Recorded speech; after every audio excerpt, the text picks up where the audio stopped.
Mobilization and Money by J.D. Alt.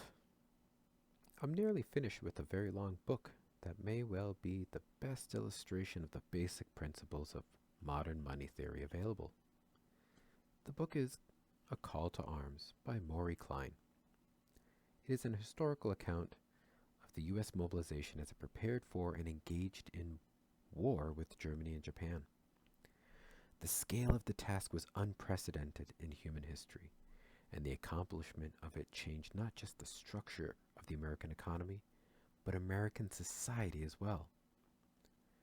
What is striking about the story and the monumental effort to quickly build, virtually from scratch, the largest and most sophisticated war machine ever to exist on the planet, is that there is nary a peep of concern or argument about how this enormous task would be paid for.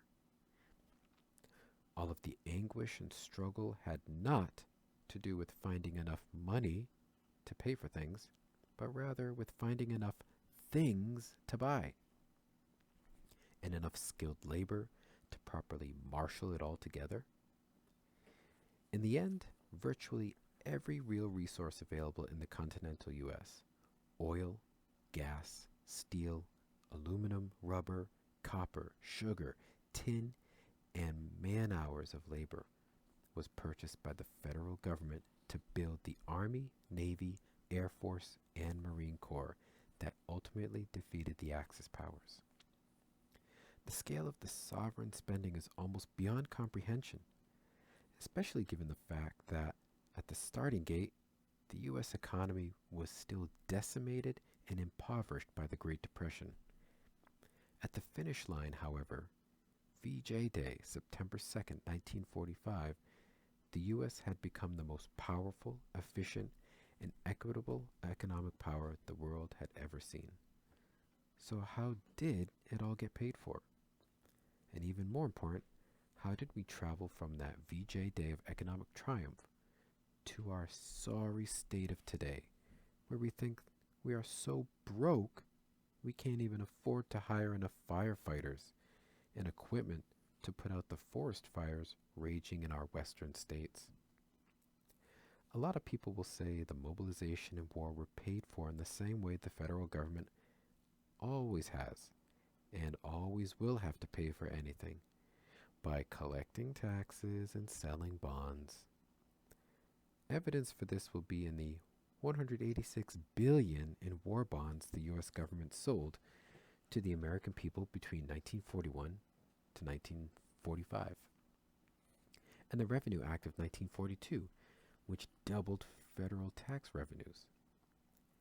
Let's assume, for the sake of argument, that the war bonds and taxes did pay for the mobilization and war effort.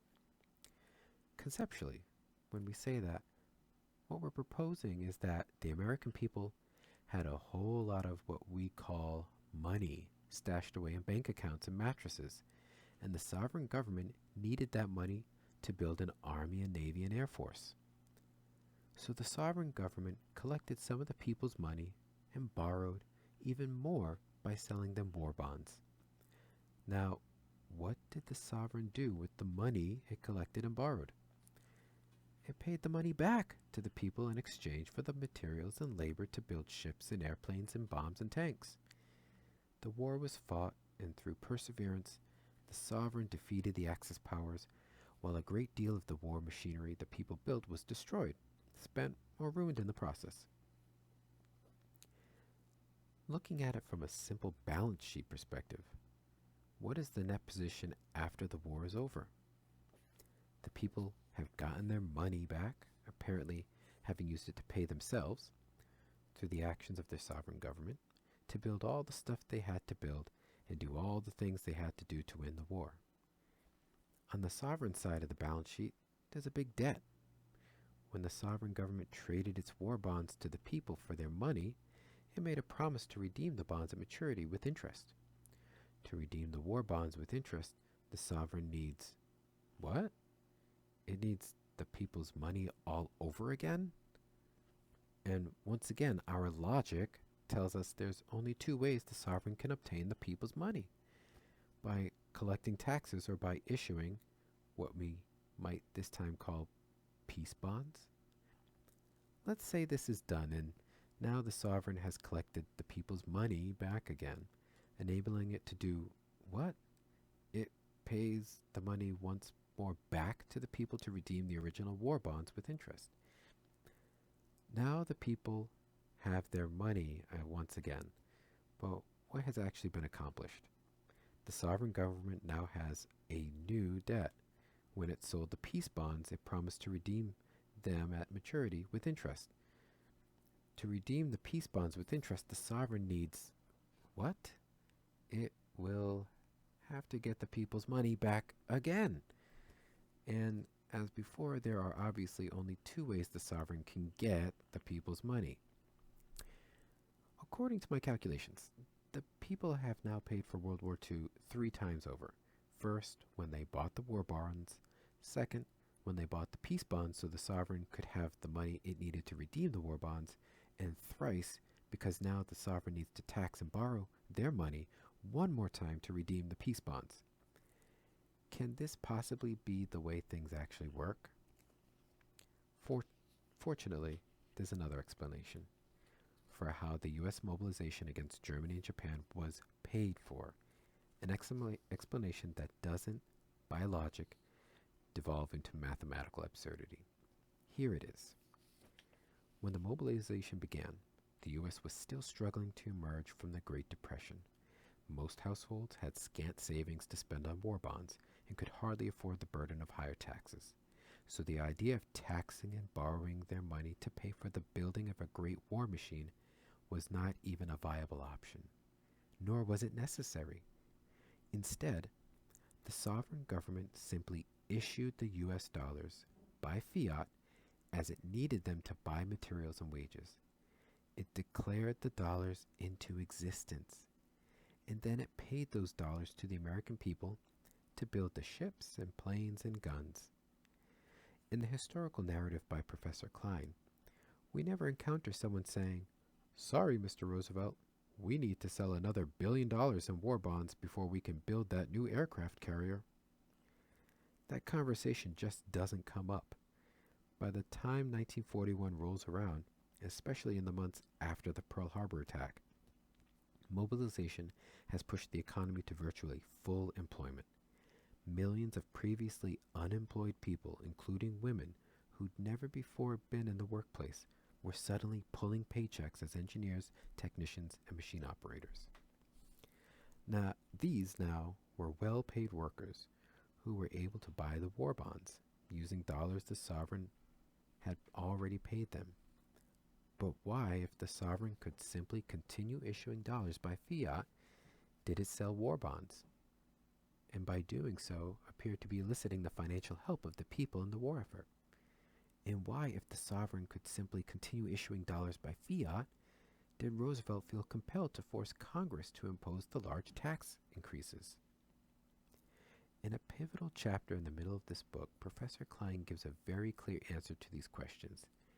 And it's an answer that is a textbook illustration of the basic principles of modern money theory. Between 1941 and 1942, the cost of living in the U.S. rose over 16%. Labor was threatening to strike for wage gains, matching the rise in living expenses, putting the mobilization effort at risk. A looming inflationary spiral threatened to undermine America's ability to accomplish what it so desperately needed to do: continue to pay itself whatever dollars were necessary to build the machinery required to defeat Hitler and Hirohito. The cause of the inflationary pressure was clear to everyone. The U.S. was at, or even beyond, full employment. American workers were pulling in more paychecks every week than they'd ever seen before, and were flush with cash to go on spending sprees. At the same time, however, virtually everything there was to buy had been diverted to the war effort. Gasoline, tires, sugar, nylon, shoes, clothing, canned goods, and automobiles. Production of new automobiles was halted in February 1942, and all the auto plants converted to war production. There was suddenly very little to buy, and the excess money in the private economy began quickly driving up prices for what was available. In the face of this crisis, the Roosevelt administration had to do everything it could think of to take spending money out of the hands of the people. In other words, it had to destroy money in the private sector to create the space that would allow it to continue to pay those same people to produce the war machinery that would still be required to defeat the Axis powers. The war bonds and the Revenue Act, creating the personal income tax, then were specifically created not for the purpose of collecting money so the government could have it to spend, but rather for the purpose of destroying money so the government could then issue and spend even more dollars without feeding an uncontrolled inflationary spiral. The most astonishing thing is what the unprecedented sovereign spending of the U.S. war mobilization accomplished. The people had paid themselves, through the fiat monetary actions of their sovereign government, to build a monumental war machine that defeated the Axis powers.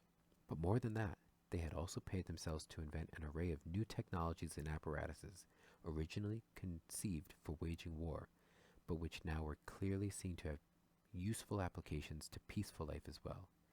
And they had paid themselves to build a great many factories, research and production facilities capable of adapting and producing these useful things to civilian life. And they had paid themselves to train a very large workforce of engineers, technicians, and skilled workers who knew how to make it all work. This was a powerful economic brew, and it was spiced by the fact that the returning GIs were getting paid to go to college to explore how to make the whole thing run even better. America never looked back until now. But what happened to the war bonds? Didn't the sovereign have to redeem them with interest? Of course it did. But it did not have to fool itself into thinking the only way it could get the dollars necessary would be to collect taxes or issue new bonds. It redeemed the war bonds in exactly the same way it built the aircraft carriers and bombers of World War II. When the war bonds came due, the sovereign issued the dollars necessary to redeem them by fiat, and then it paid those dollars to the American people who held the bonds. By my calculations, the fiat money flowed like this. First, the sovereign government issued and paid the people dollars to build the war machine. Second, the people paid the sovereign government back some portion of the dollars they'd earned by purchasing war bonds and paying taxes. Third, the sovereign government destroyed the dollars it received in taxes and for war bonds, thus enabling it to pay the people even more dollars to produce ships and bombers without creating a spiraling inflation. Fourth, the sovereign government redeemed the war bonds with interest, paying the people with new fiat money, but rather than being inflationary, these new dollars were absorbed by the rapidly growing post-war economy, the people using the money to buy the newly abundant goods and services produced by what was now the most technologically sophisticated, creative, well-educated, productive, and equitable social economy in world history. But now, somehow, we've lost our way and our momentum. We've convinced ourselves that our sovereign monetary system works by a different logic, a logic that leads inexorably to a perpetual and growing shortage of federal spending power. Given the real threats now racing our way with the same inevitability as was Nazism in 1938, climate change, rising sea levels, superstorms, extended droughts, gigantic forest fires, loss of fisheries and ocean acidification, water and food shortages, nuclear terrorism, and the possible failure of democracy itself. It seems we might want to consider Another great mobilization to defend ourselves, if we can ever remember how to do it.